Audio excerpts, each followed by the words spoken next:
Everyday people. I'm with this guy over here named Blue.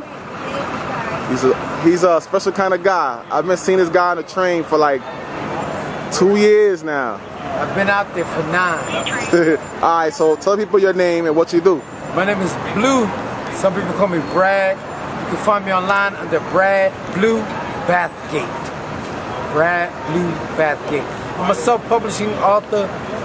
You know, I write books and I come out and sell them. I write them, edit them, then come out and sell them. That's basically it. I make a living off of them. For real? Yeah, I've been doing it for the last 9 years. I make a living off of my imagination. So you've been writing for 9 years? I've been writing for 12. I've been writing for 12. I've been making a living at my books for the last 9 years. So that's about your books. Well, the books are very socially conscious poems with a dry wit, dry sense of humor to it. A lot of times, if you heard me for the first time, you would probably think I'm a comedian, but I'm not.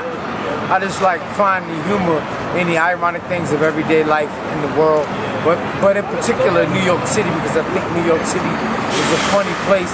It has a lot of contradictions about it, and that's what I basically find humorous about living in New York City. You know what? I heard that you was in the Daily News. Is that true? Yeah, I was in the Daily News. Daily News back in about 4 or 5 years ago. The Daily News gave me a whole page. They gave me a whole page. I've been in the Daily News. I've been in the New York Times and the New York Newsdays. But the New York Daily News was the biggest article I had. That was the biggest one. Okay. So let me ask you a question. What motivates you to write?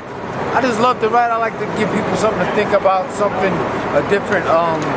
I just like being creative. You know, like if I don't write, then I feel frustrated. So to me, writing is a way of releasing my anger and things that are pent up in me. A lot of times I used to think like, you know, a lot of times we doubt themselves, and then when you doubt yourself, I think the best way to clear all doubts about who you are is to put it on paper and just write it. That way you can read it over and over again. I agree. That's what I do, actually. Yeah. You want to show us some of your books? Oh, this is my first one. My first one was entitled "Corner Stores in the Middle of the Block." And how that came about, I used to work in a barbershop, and I was sitting across the street one day, looking out the window, and a friend of mine said, "I'm going to the corner store, I'll be right back." And I noticed the corner store wasn't on the corner. It was in the middle of the block. Right. So we still call it the corner store.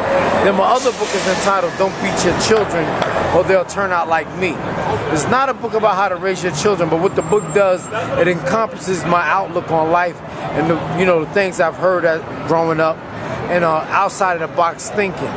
A lot of things I say go against modern opinion, so I think that's in general what offends people, because people feel like, particularly in my culture, we feel like beating your children is the way of getting your children to behave. A lot of times parents are just bad parents, and bad children come from bad parents. Oh man, you heard about that lady that left her baby on the in the car seat on top of the car and drove off? Because she was half weed. I didn't watch the whole thing, but I think I heard of it. I always joke and say that you need a driver's license to drive a car. You should have a license to have a baby also. But don't quote me on that. Alright, you got 3 books, right? I got 3. My other one is called Pretty Ugly. It's out of print right now, and I plan on reprinting it probably by the end of the month. The reason I don't print that one is because it's a little more expensive. There's more pages, and it doesn't move as fast as the poetry does. Okay. But eventually I'm going to bring it back out. Hopefully I have it back out. How much are your books, by the way? My books I sell them for $10. And if you're interested, I sell them for 10 and 10. And if you're interested in getting a copy, hit me up on my Facebook page. Brad Blue Bathgate. Brad Blue Bathgate. Alright, so do you encounter writer's block, and what do you do to overcome it? There's no such thing as writer's block. Explain that theory. There's no such thing as, people always say I have writer's block. There's no such thing as writer's block. Writer's block happens when you're trying to critique yourself, you're being too critical about who you are. You can write poems about having writer's block. So there's no such thing as having writer's block. Or if you're trying to write to cater to a certain crowd. Right, to cater to a certain crowd. The best thing I always heard, the greatest advice is to write your fears. Put your fears on paper. Yeah, I do that often. That's all you gotta do. So what motivates you to stay on your self-publishing grind? You know, just to get people out there, just to let people know what I do. That's all. That's my, and to prove I feel like I have something to prove. I'm egotistical like that. I can't lie, and that's why I do what I do. So you want to be known. You want to make. You want the world to know your voice. That's right. Blue was here, or is here rather, is here.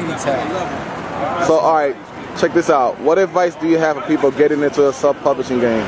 Love what you do, and love what you do, and only care about the people who don't. Only care about the ones who like you. The ones who don't like you, fuck them. Like I always tell people, people always want to try to put their brain into my head so I can think like they do, and they can't do that. So if they don't like it, forget them. I agree with that. How can people get in contact with you to get one of your books? I seen you on the train. That's how we first met, actually. I don't know if you remember me. A little bit, yeah. I'm Brad Blue Bathgate, and you can reach me at 917-736-8047. 917-736-8047. All right, so is there anything you want to tell the viewers, everyday people viewers here? Life is simple. Humans create the obstacles. All right, you heard it from Blue. All right, we out. That's right. Thank you very much, man.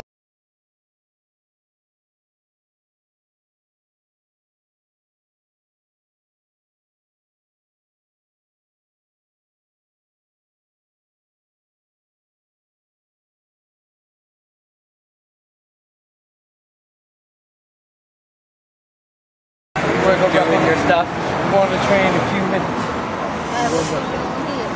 Look, just looking at your phone. Really good stuff. Great poetry. Funny too.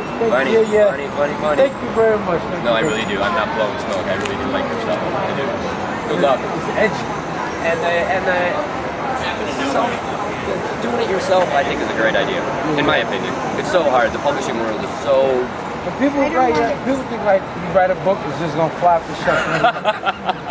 I tell people, I say, a million people that have beautiful voices and they don't have record deals. So come on, man.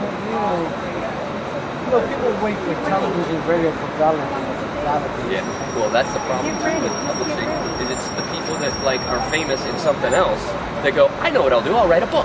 And then, because they're popular, they can... Right. Then they get it right, like these people, like the housewives. One of Madonna's children's books. They're awful. In my opinion, they're awful. They're horrible. And they fly off the shelves. My girlfriend's a children's book writer, so, I'm biased, but I think they're horrible. If you ever, let's say you're in one of the 2 Barnes & Noble that still exist, pick one up. I mean, they're just terrible.